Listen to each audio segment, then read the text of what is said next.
which would be fantastic. I'm not anti-Christian in any regard. I just found myself, as I became more and more religious, seeking and looking for a faith which not only I could be proud of, but a faith which was guiding in regards to, I don't know what a Christian would answer to certain questions nowadays. What does a Christian answer to, I'm a transsexual and I want to show your kids my genitals? What's a Christian? Well, a Christian's supposed to say no, do they? I know what my Muslim friends would say. I don't know. If you're a Christian, I don't know how you're supposed to act. I don't know what you're supposed to adopt. I don't get it ananymore. The true believer says the true no. believer. The true believer. Yeah. But how many are true believers? I don't know. I see all over Twitter, all these churches are losing their minds. It seems very complicated. Islam seems very, very simple. You know what's right, you know what's wrong. I have a question regarding, we talked about tolerance and acceptance. And the other end of that is extremism. Yep. So I'm a Jew, Christian, newfound Muslim, respect, look at us all hanging out here. Yeah, in that's the beginning of Romania. a joke somewhere. You know, so we're talking about accepting I have gay friends, I have lesbian friends, I have bisexual. Yep. The T stuff is what, it's kind of like, all right, what's actually even happening here? You know, I'm not a, this is not my wheelhouse nor any of our wheelhouses, but one could argue that, you know, on the opposite end of the acceptance and the tolerance is absolute extremism.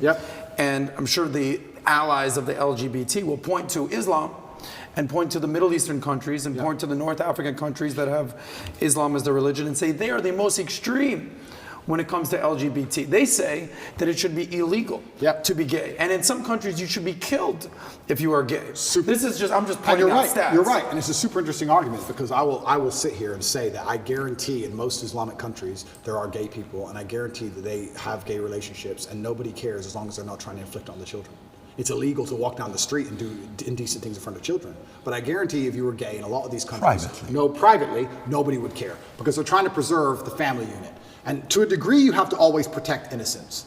When you talked about extremism, I would be friends with a gay person. Yes, I'm a Muslim, but I would be friends with a gay person because if a full-grown man decides to make a decision, it's his decision to make. But I must protect innocence as a man, so I must protect children. If two full-grown men decide to have a fight, let them fight.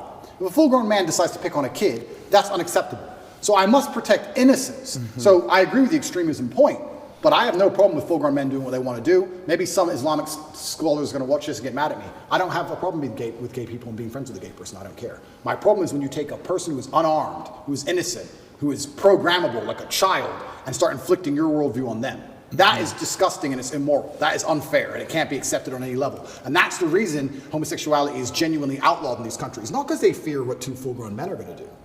They fear what's happened in the West. It's what two full-grown men are going to purport on the minds of children which aren't theirs. That's what they're afraid of. You know, I don't know if you saw the interview. CNN is interviewing this in Africa. And I have the video. I don't want to play the video. Obviously, the leader. Yes, and he's talking about democracy. He says democracy says, look, you can do whatever you want to do. He says, what do you think about gays? And his reaction was like, what do you mean? What they do? I don't agree with what they do. You think that's okay? Anyways, he's given his argument, right? And the lady's reaction is like, how could you? Says, look, you keep your beliefs to you. Do not bring it to our country here, right? The challenge goes back to, remember how you're like the girl that you're dating is like, so what happened? I asked you to bring the oranges from the store. How come you didn't bring it? Yeah, I forgot. Hey, so how about this? And you know, that's why you love your mom more than you love me. And you're like, oh, shit, you're getting around them. And now there's a fight, right? Okay. Well, is the mistake being too tolerant from the beginning? Is the mistake being too accepting from the beginning? Is the mistake of, like the fear when I talk to Second Amendment guys, and the fear about, well, what's wrong with them doing background checks? What's wrong with them doing this? He says, look, that's how it starts. You give them the background checks, then they're going to come for everything. Oh, you're over-exaggerating. No one's coming for your guns. Well, you also said 20 years ago, Hillary Clinton, marriage is between a man and a woman, and the sanctity of marriage 20 years later. So that is the fear where one must watch this as a case study. Say somebody starting a new country and saying, look, here's where we stand.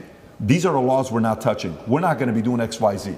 You've been too tolerant, and now you're paying the price for it, and now you're reacting to it. And that's exactly why you completely nailed it. If you give an inch, they take a mile, and that's why I think in a lot of these countries they have it's officially illegal.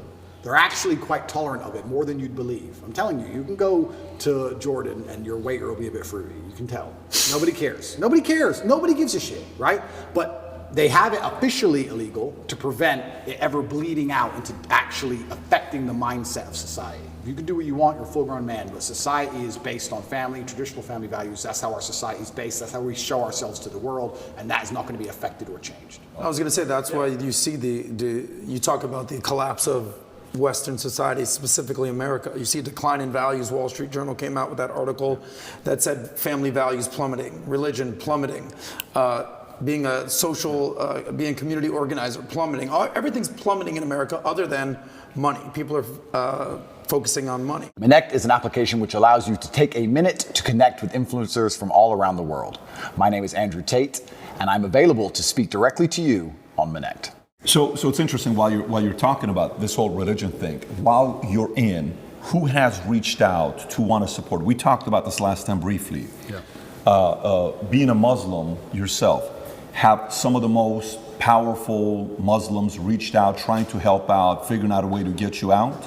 Yeah, absolutely. They certainly have. And also the amount of mail I got from Muslims around the world was completely incredible.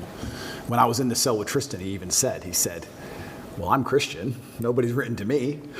So it was kind of amazing the support that you have from the Brotherhood, and you certainly feel part of the family, and I've had a lot of support from them as a whole. It was Ramadan at the time I was in jail, so my first Ramadan was in jail. So that was certainly interesting because you eat when the sun goes down.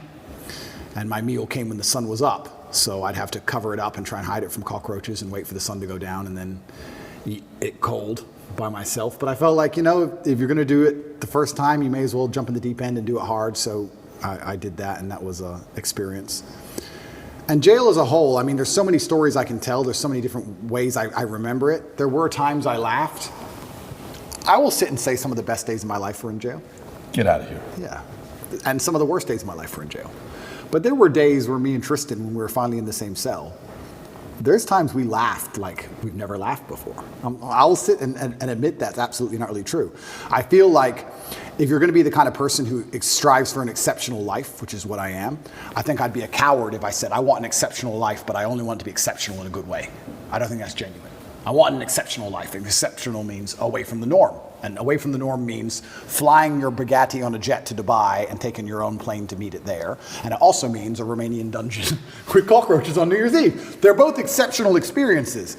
And the times I was with my brother and it was just him and I, we truly had some genuine days where we laughed like we always laugh. Me and him laugh and have fun on a private jet, and we laughed and had fun in a Romanian prison cell because that's just who we are. And I also have to give my brother some credit while we're here. I would like to state that I absolutely, genuinely believe I have the best brother in the world. And I'll tell you why. I always knew I had the best brother in the world, but he proved it in jail, and I'll tell you why. My brother was put in jail for being my brother. He hasn't said any videos. He hasn't said anything on the internet. He hasn't said any of the things I've supposedly said. The Matrix isn't attacking him. The BBC doesn't print about him, nothing. Why was Tristan Tate in jail? Because it's Tate brothers. So they just took him and threw him in a cell. Now what's interesting is, when I got out of jail, so many people near me got heat. Old business partners got heat with the tax. They got hit with like tax paperwork, and they were calling everyone who's ever known me, and ex-girlfriends got heat, and all these people got heat. And some people complained, some people didn't. But some people were like, oh, since you've been in jail, it's been so stressful for me. The media's outside my house. I'm like, stressful for you? I was in jail. What do you want me to do? And people were complaining at me. And as these people started to complain, I sat there, I said to Tristan, you got thrown in jail purely for being my brother. And never for a fraction of a second did you even moan. Not even for a fraction of a second did he say, oh, they only put me here because of you. Why am I here? I'm innocent. This has nothing to do with me. Nothing. In fact, he said the absolute opposite. He said, I am so glad I went to jail with you. I would be furious if they sent you here by yourself. If they're going to lock you up, they better lock me up. And there was a time, about 2 months in, because there's less media pressure on Tristan, they were talking about releasing Tristan first. And he was saying, no, I won't leave without Andrew. Going down with the ship.